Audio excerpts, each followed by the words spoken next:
Então vamos supor que eu tenha uma força que eu vou chamar de F, que só dependa de posição, como disse o Rafael, e que ela seja conservativa. Então, nesse caso, acabamos de relembrar, é possível definir uma energia potencial associada a essa interação. Como é que eu defino essa energia potencial? Isso, eu tenho que escolher uma posição especial que vai ser o meu zero de energia potencial. Então, aqui, os passos são, eu vou selecionar uma posição que eu vou chamar de R0, para a qual a energia potencial vai ser escolhida ter o valor zero. A partir daqui, a gente definiu a energia potencial assim. Energia potencial, que é uma função escalar de posição. Olha o termo matemático que eu estou usando. É uma função escalar cujo argumento é um vetor. Legal? Porque é o vetor posição. É uma função escalar de um argumento vetorial. Ela é definida assim, ó. Ela é a integral de linha, tem um sinal, que a Lili lembrou, está aqui o sinal. É uma integral de linha desde a posição escolhida como zero de energia potencial até a posição na qual eu estou calculando essa energia de F dr. Aqui está a integral de linha, né, crucial para a gente definir a energia potencial. Acontece que esta integral de linha é a mesma integral de linha que calcula o trabalho realizado por essa força entre as posições R0 e R. Então, isso aqui, fora o sinal de menos, é o trabalho que essa força faz quando a partícula sobre a qual ela atua vai da posição R0 até a posição R.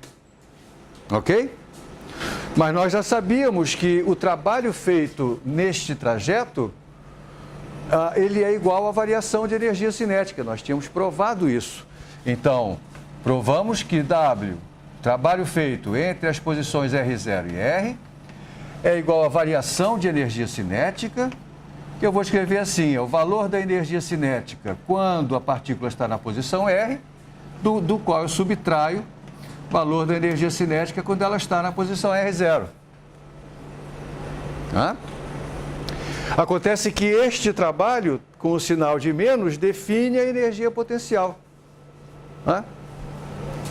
Isso aqui, então, é igual a menos a energia potencial na posição R.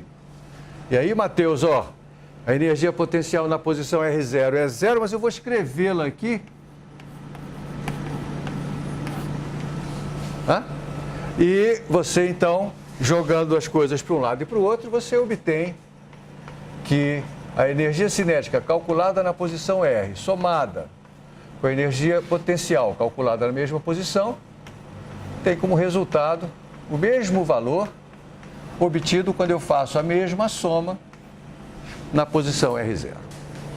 E isso é que nos induz, chamou a atenção o Zé Vitor, a definir essa soma como sendo a energia mecânica. Então, aqui está a energia mecânica definida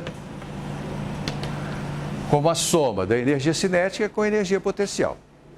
Então, resumindo essa história, eu só posso definir a energia potencial para uma interação que seja conservativa. Se eu só tenho uma interação conservativa, então, ao definir a energia potencial e somá-la com a energia cinética, eu dou origem a uma coisa que eu chamo de energia mecânica, e esta quantidade tem sempre o mesmo valor. A energia mecânica é conservada.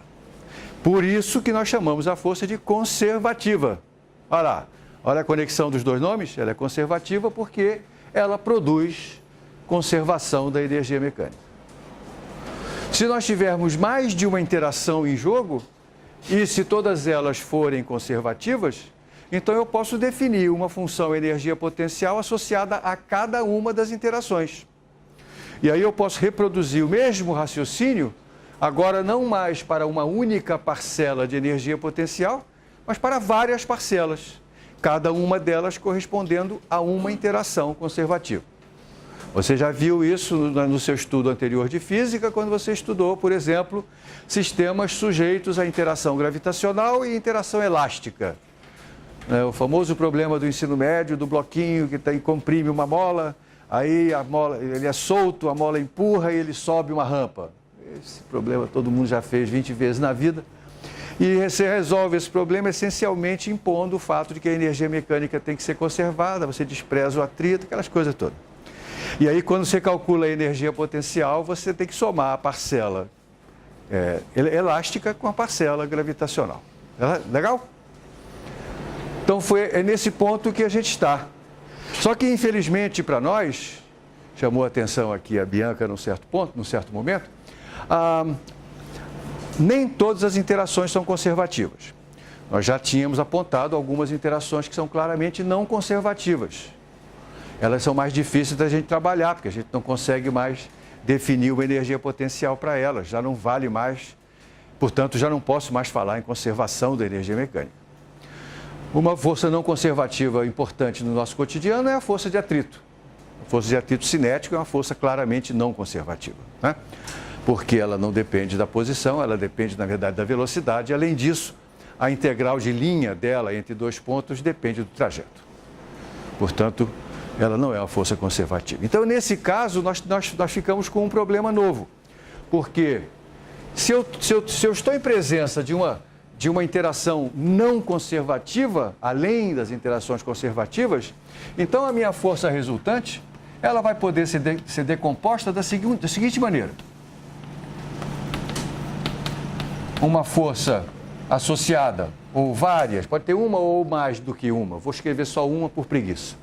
Uma força associada a uma interação conservativa, somada a uma força, eu vou chamá-la de NC, de não conservativa. Então, isso é o que vai acontecer na prática, né? Nós vamos ter a participação em quase sempre na realidade da natureza, vamos ter a participação dessa força não conservativa. E aí, como é que a gente exprime essas ideias na presença de uma força não conservativa? A gente exprime da seguinte maneira. Primeiro, lembrando que o teorema do trabalho da energia cinética é verdadeiro qualquer que seja o tipo de interação. Ele é verdadeiro para forças conservativas e para forças não conservativas. Continua sendo verdade, portanto, que a variação de energia cinética, uma partícula sujeita à ação dessas duas forças, sofre ao longo de um certo deslocamento, tem que ser igual ao trabalho total feito entre essas duas posições. Vamos chamá-las de R1 e R2, R1 a posição inicial, R2 a posição final. Esse resultado é verdadeiro qualquer que seja a natureza das forças que estejam agindo sobre a partícula. E isto aqui é a integral de linha entre as posições R1 e R2 da força resultante. Agora eu vou simplificar essas palavrinhas, escalar dr, e isso aqui é a integral de linha das forças conservativas, e aqui eu estou denotando por um único símbolo, né? Mais a integral de linha da força não conservativa. Lembrando sempre que esse primeiro termo é independente do trajeto entre R1 e R2, pela própria natureza da interação, enquanto este depende desse trajeto. Ora, nós apontamos na aula passada que este trabalho feito pela força conservativa entre duas posições quaisquer pode ser expresso em termos da diferença de energia potencial entre um ponto e outro, por causa do sinal menos, que a Lili lembrou. Este termo que aqui está, ele é U de R1 menos U de R2. E o termo que está faltando é o termo associado à integral de linha da força não conservativa. Eu vou, por simplicidade, escrever aqui o trabalho da força ou das forças não conservativas. Ok? E agora eu vou passar esses termos para o lado esquerdo, lembrando que a variação de energia cinética é a energia cinética final menos a energia inicial. Então vai ficar assim, ó. Isso aqui é T de R2, a energia cinética na posição final menos a energia cinética na posição inicial, é o ΔT. Eu vou passar esses dois termos para o lado esquerdo, então vai aparecer menos a energia potencial na posição R1, mais a energia potencial na posição R2, e do lado direito sobrou apenas o trabalho das forças não conservativas. E agora eu vou juntar de forma conveniente esses termos, juntar os termos que estão associados ou que estão sendo calculados na mesma posição. Por exemplo, o T de R2 e o U de R2 são energia cinética e energia potencial calculados na mesma posição R2. E eu lembro que essa soma eu chamei de energia mecânica. Então eu posso escrever do lado esquerdo que eu tenho a energia mecânica na posição R2 e os termos associados à posição R1 estão os dois afetados de sinal menos, portanto isso aqui é menos a energia mecânica na posição R1 e isto é igual ao trabalho das forças não conservativas. E eu vou escrever aqui em cima uma síntese, um resumo disso que eu estou mostrando para você, porque o que está do lado esquerdo desse sinal de igual nada mais é do que a diferença entre a energia mecânica na posição final e a energia mecânica na posição inicial. Eu vou chamar isso aqui de variação da energia mecânica. E isto é igual ao trabalho realizado pelas forças não conservativas. Aqui está uma ampliação da ideia de conservação de energia. Na verdade, a conservação de energia mecânica ocorre quando não tem força não conservativa. Esse lado aqui é zero. Então, se nós temos a ação de forças não conservativas, a energia mecânica não vai permanecer constante, não vai ser conservada. E o tanto que ela muda é exatamente o trabalho feito pelas forças não conservativas. Então, o exemplo que eu estou me citando aqui sempre é o trabalho feito pela força de atrito cinético. Nós sabemos que a força de atrito cinético aponta ao contrário da velocidade, não é isso? Então, o trabalho realizado por essa força não conservativa vai ser um número negativo, porque o produto F escalar dr é o produto de dois vetores que apontam um contrário do outro. Né? Então, esse produto escalar vai dar um número negativo. O trabalho feito pela força não conservativa, neste exemplo, é negativo, o que significa que a variação de energia mecânica é negativa. Significa que o seu valor final é menor do que o seu valor inicial. A energia está sumindo. A energia mecânica está sendo, esse é o termo, dissipada pela interação não conservativa. E aí, será que a nossa grande ideia de conservação da energia se perdeu por causa disso? Não. Por que não, Matheus? Na história do desenvolvimento da ciência, sempre que aconteceu uma situação na qual a energia parecia ter desaparecido, engraçado que parecer ter desaparecido é uma frase que eu nunca tinha pensado, que é meio oxímoron, né? O contrário de si mesma. Quando aparentemente a energia sumiu, os homens sempre foram capazes de encontrar alguma outra quantidade que, somada à energia que sobrou, recupera o valor original de energia que eu tinha. E essa quantidade que eu tenho que somar para recuperar o valor original, nós também chamamos de energia, pelo mesmo motivo.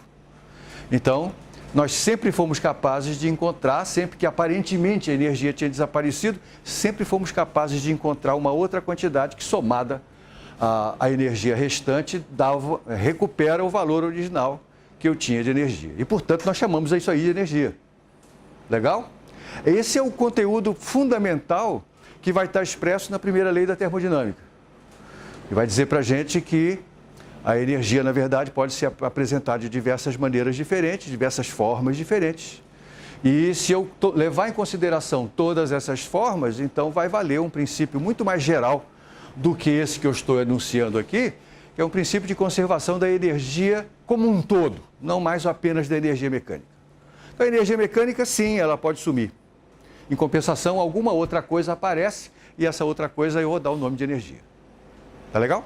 Neste caso, neste exemplo específico, normalmente a gente vai associar a energia dissipada pelo efeito do trabalho não conservativo do atrito a uma energia que eu vou chamar de térmica, porque vai estar associada a um aumento de temperatura, né, das substâncias, dos objetos que estão em contato, do bloquinho que desliza sobre a mesa. Mas como é que você sabe que medir? Bom, eu vou medir a temperatura, não é fácil, mas é possível a gente produzir experimentos, ainda mais agora com esses termômetros infravermelho, né, onde você realmente percebe, né, que a temperatura mudou, e nós vamos associar essa mudança de temperatura lá na termodinâmica a uma mudança de uma forma de energia que a gente vai chamar de térmica, tá bom? E, é claro, isso vai se repetir em diversos outros territórios da física, não só na termodinâmica.